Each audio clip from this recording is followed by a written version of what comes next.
Welcome back. We are into our third segment. What don't break us, make us life lessons.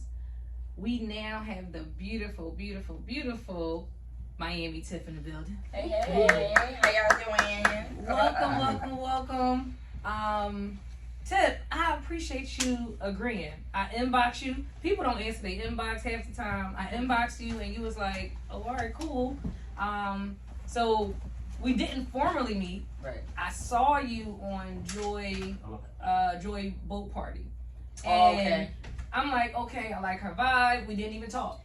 I felt the energy. And you know what? I was sober that day. That might be why. Because if I was drinking, I would have been too wild. You were like, You was chill. You was chill. You was chill. And I said, you know what? I want her. I didn't even follow you before that. I started following you. Wow, I was sober, just sitting there. I was confused as to why I was there. I mean, I know I was there to celebrate Joy's birthday, but I was just so sober. It was like, well, that was a good thing. I said, you know what? I'm gonna follow her because I stopped watching Love and Hip Hop. I started watching Love and Hip Hop again from that whole instance. So thank you for agreeing. Well, that's good. That's good. I want the people to know who Kenisha is.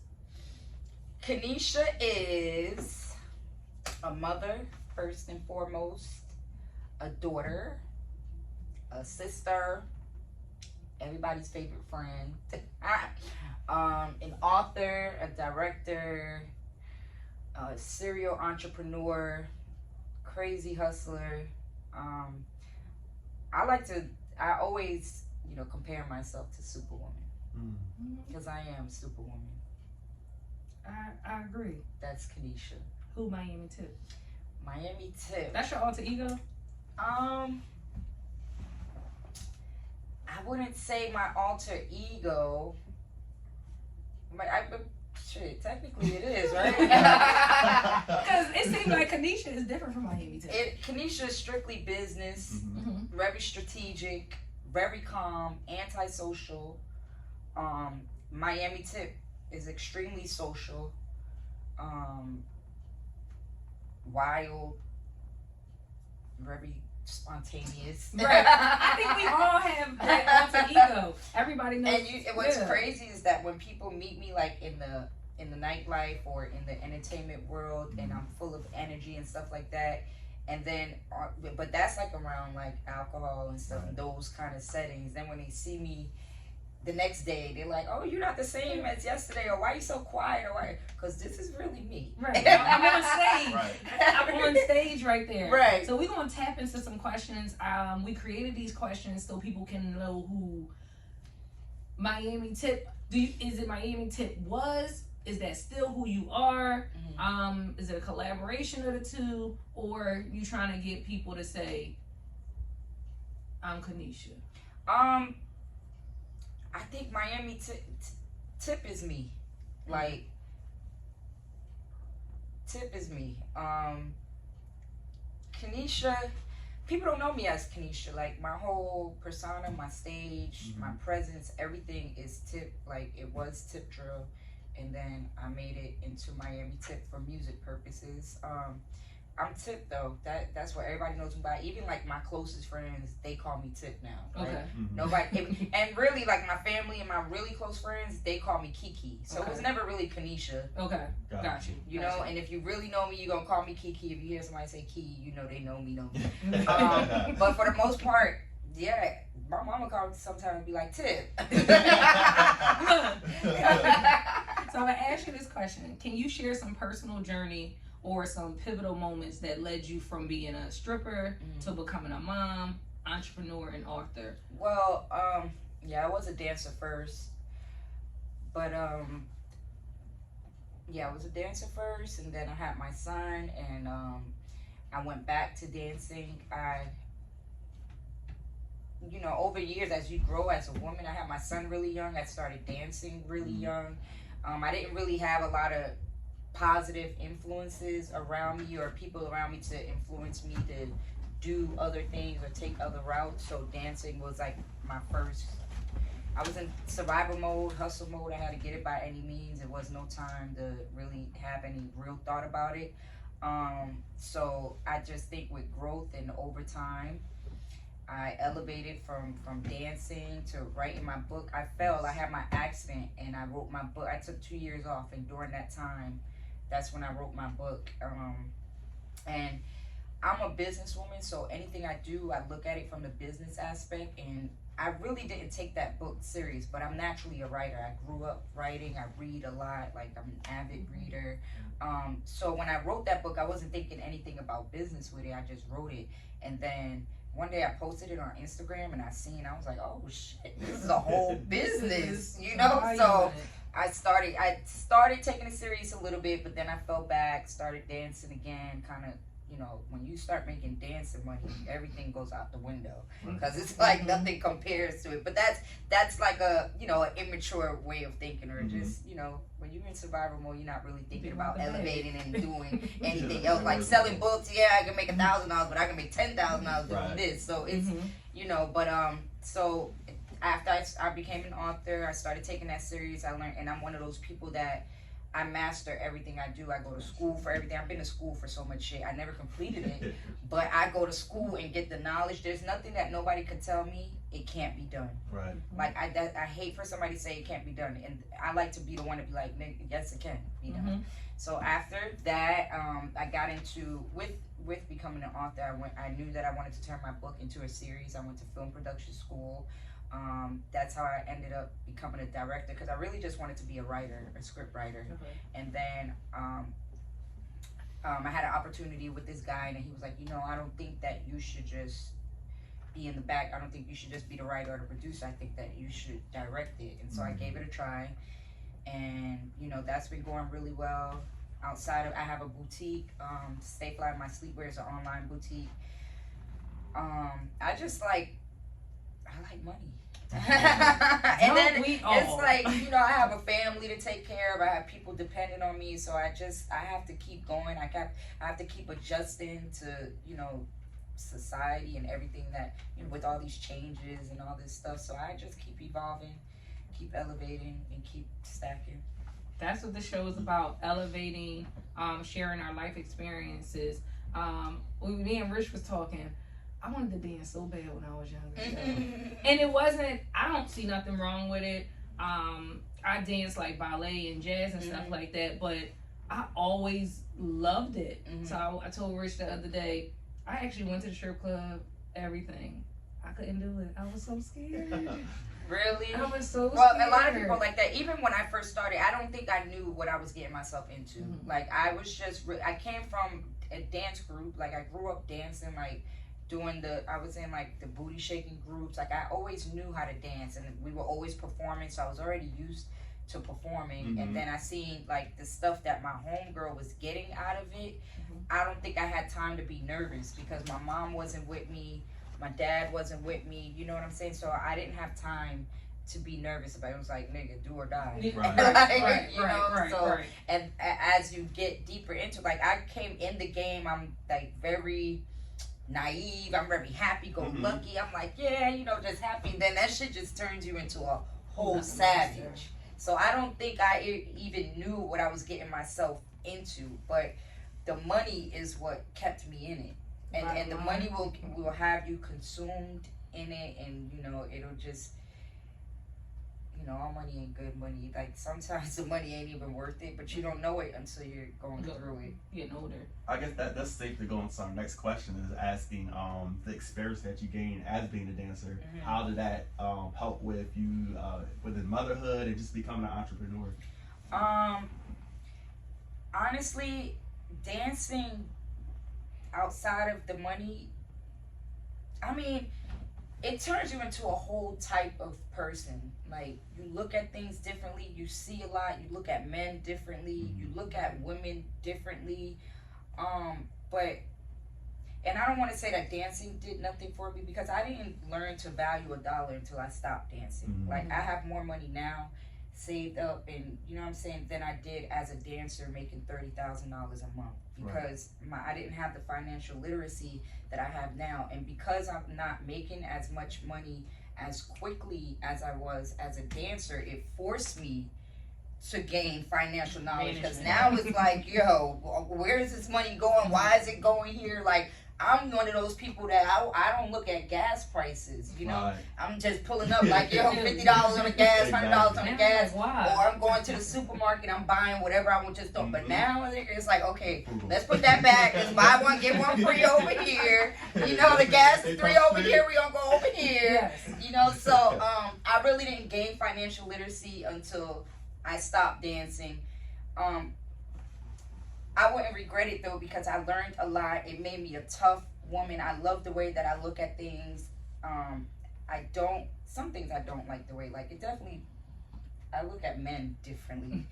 You know, like that's probably the only area that dancing has really affected me. Right. But I had a lot of fun. I had a whole lot of good times.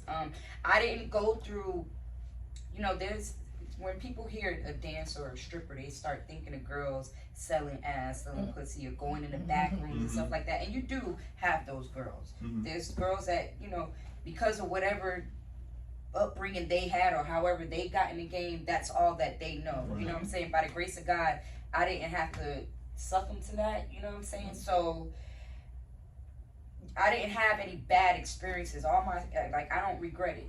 Right.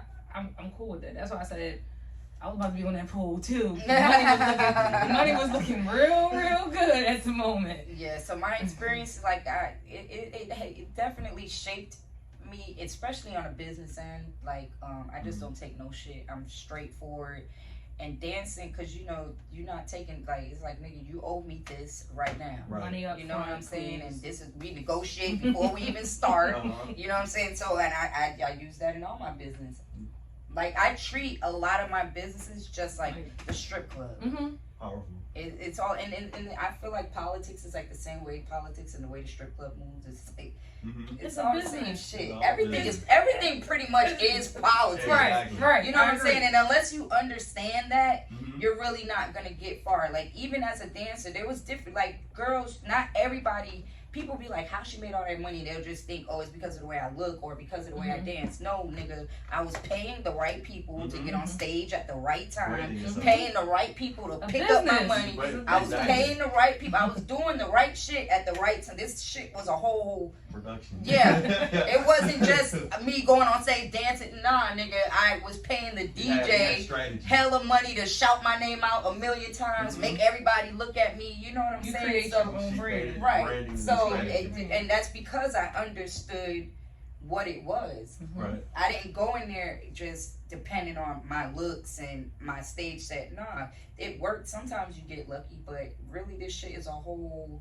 That's powerful. machine. What hands you feed, what you know what I'm saying? That's what it is. Because I could have been the finest dancer and the dancer that just danced the best, but if that DJ wasn't in sync with me or he wasn't shouting me out or whatever it was, I wouldn't have made as much as I would have made with him. So me, I'm not a greedy person. There's some dancers that are extremely greedy. They don't want to tip the house moms after the house moms is just cleaning up their shit and throw up and all type of stuff. And there's dancers that don't, but then they don't understand why, like, oh, on slow nights you're not making no money because everybody's like, fuck you. You know what I'm saying? So I just made sure I'm not greedy. I shared with everybody. It was like, look, you put me on stage right now, I make $1,000. I'm gonna give you $300.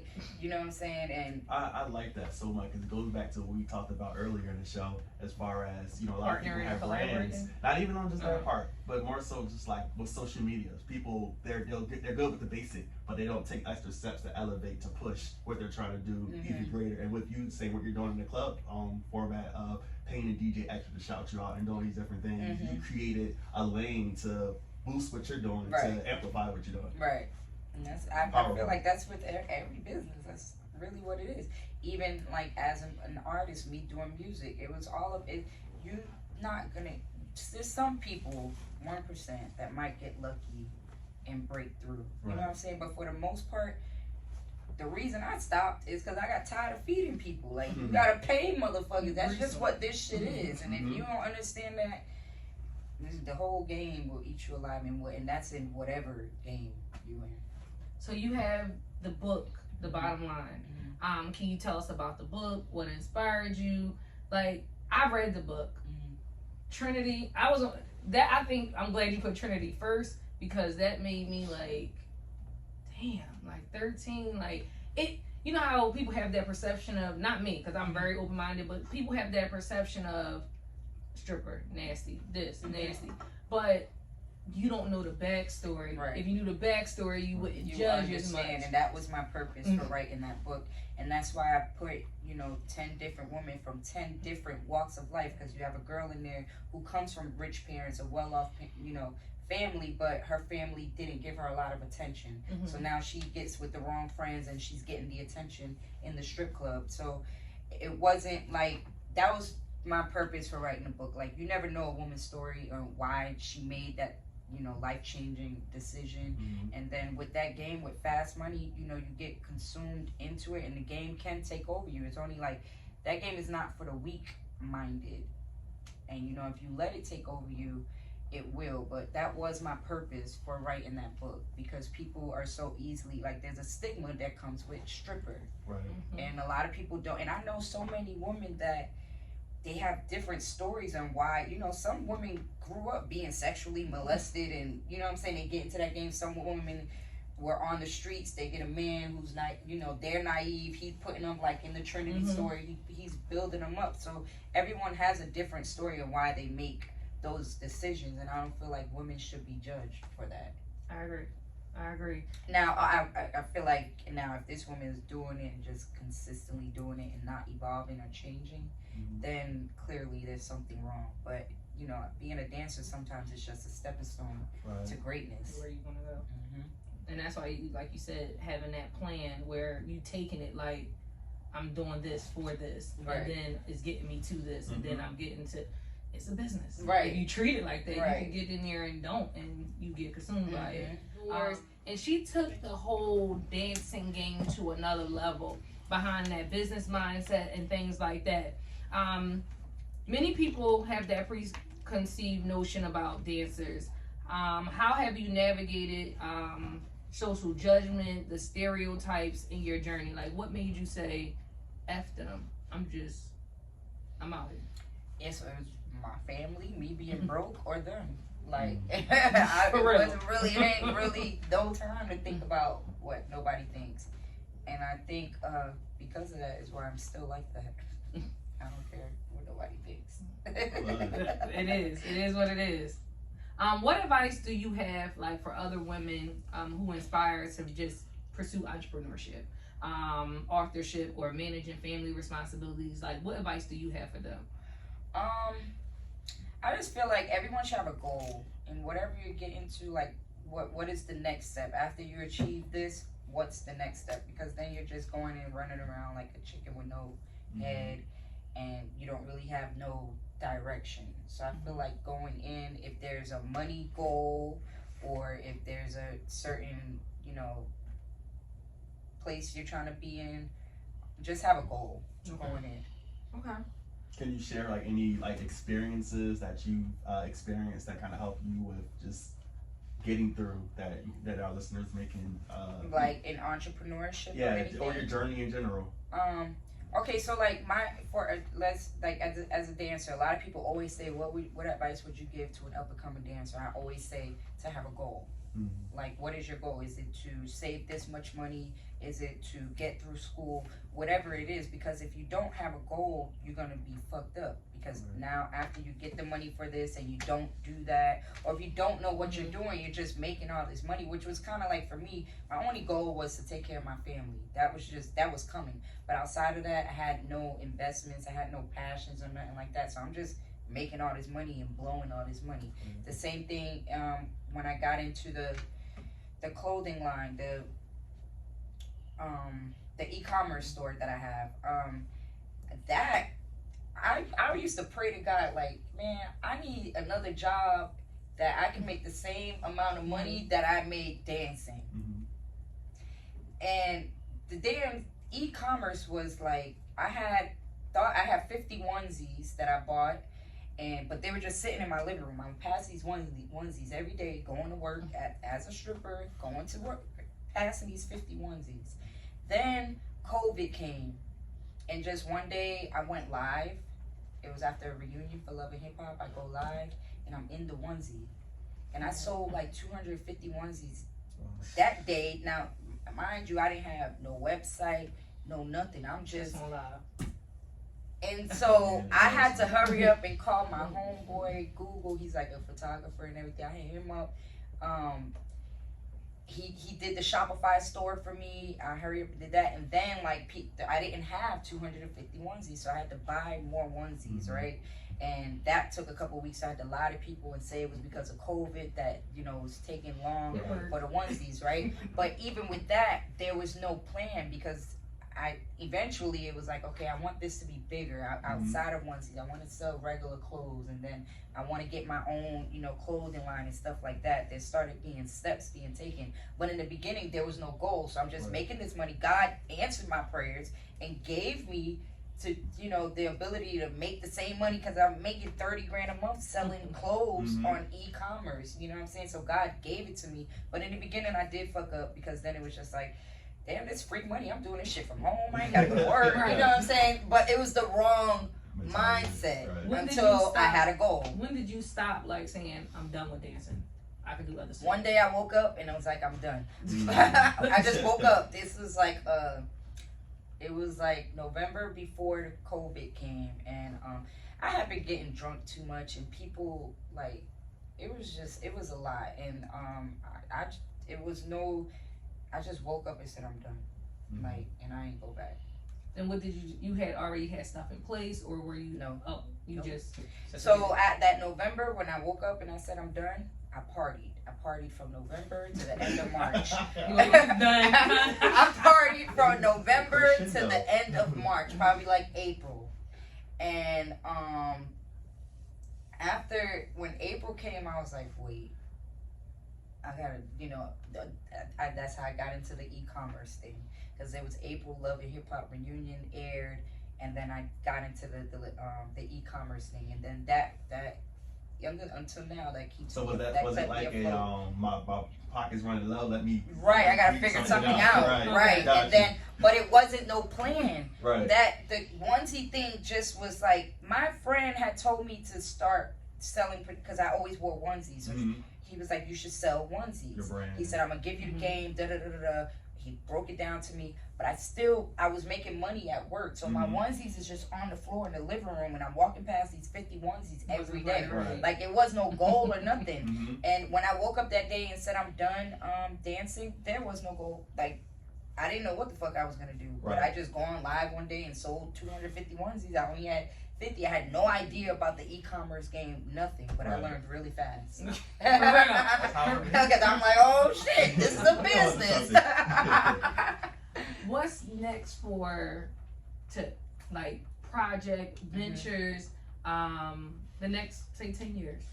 Well, of course, continue to be the #1 best-selling author. Yes, yes. #1 director. The book is so well written. You feel like you're there. Yo, when I was reading, it's so detailed. I said, I feel like I'm right there. Yes. So good. So I'm in the process of writing part 2, which is almost done. I have another book that I wrote that is done, and I plan on probably putting it out in January. Okay. And off both books, right now I'm working on a series for my second book, so that when I drop the book, the series is already done. And then right now I'm also working on a series for The Bottom Line, the first book. Okay. And then so I have projects on projects that I'm coming out with, and what I've learned over my years of doing things is not to rush to put them out, because if you rush to put things out with no marketing, it goes nowhere. And that's a lot. Like I've made that mistake in music. I made that mistake a lot of times, and it cost me a lot of money. So right now it might look like I'm not doing anything, but I'm building my portfolio so that when I put it out and I press go, I don't have to come back and re-brainstorm and re-strategize and all this stuff. Increasing the brand first before you just throw out something. Right, marketing is everything. And so if you don't have a marketing plan, you can have the greatest product. It won't go nowhere if nobody knows about it. So you should always have a marketing plan. So I've learned that after many mistakes and a lot of dollars lost. I've learned that, but yeah. So I'm building my portfolio and coming up with a crazy marketing plan. Okay, and I saw your son. He just got a scholarship, right? Yeah. I'm like, cause I'm a mother. My son is here. He's fake sick. They called me on my way here. Hey, your son needs to be picked up. I'm like, nothing's wrong with him. But whatever. I think he just. Oh, that's King. Yes. He looks very energetic. Yes. He just want to hang today. He's not sick. And like, how it is it just the son, or you have? It's just my son. Just your son. How it is just motherhood. Yeah, on purpose. There's a lot. On purpose. He goes to school in New York. In Georgia. Albany State, Georgia. State. Okay. Nice. How is it just motherhood? How, motherhood as in being a dancer? How was it raising him being a dancer and things like that? Because ultimately I'm trying to feed my kid. Like, right. How was it with him? Well, really, me being young anyways, I had my son at 17. That was gonna be tough in itself, but my son did have to go through the struggle with me. He did have to grow up we grew up together, but my son was my best friend. It was always me and my son, and I knew by the time he was 2 that I didn't want any more kids until I was done sitting down being a mother 24/7. And what I accomplished with him, or what we accomplished together, I know that my next child is, I'm gonna be ready. I wouldn't want my next child to go through, just me growing up and everything I went through with my son. I was a very hands-on mom. I was very overprotective. He had 2 babysitters. The first one he didn't get till he was 1, and then he had her till he was about 3. And then when school started, between me dancing at night, and coming home in the mornings, I needed help, and I didn't have his dad, so I was like the only person that I trust. You get babysitters, and they were like my home girls, or like my little brother's friends, and you're just paying them, but they just want their $80 a night. They're not helping him with homework. They're not making sure he's brushing his teeth and stuff like that. And so my mom was going through some stuff at a time, and I was like, look, just move in with me, help me take care of Sincere, and I got you. And that's my mom is the reason why. I like your mom. So she is misfit. Body is really nice. I just started following her too. Shout out to Mama Tip. I saw her name is Mama Tip. I love her. And I can see that y'all are very similar, personality wise, and you guys are close. Yeah. Questions. Did anyone have any questions? You can dial in to 954-906-1839 for Tip. Just if you want to have some advice, just empowerment questions. I'll wait for you guys to dial in, but I'll ask Tip this final question.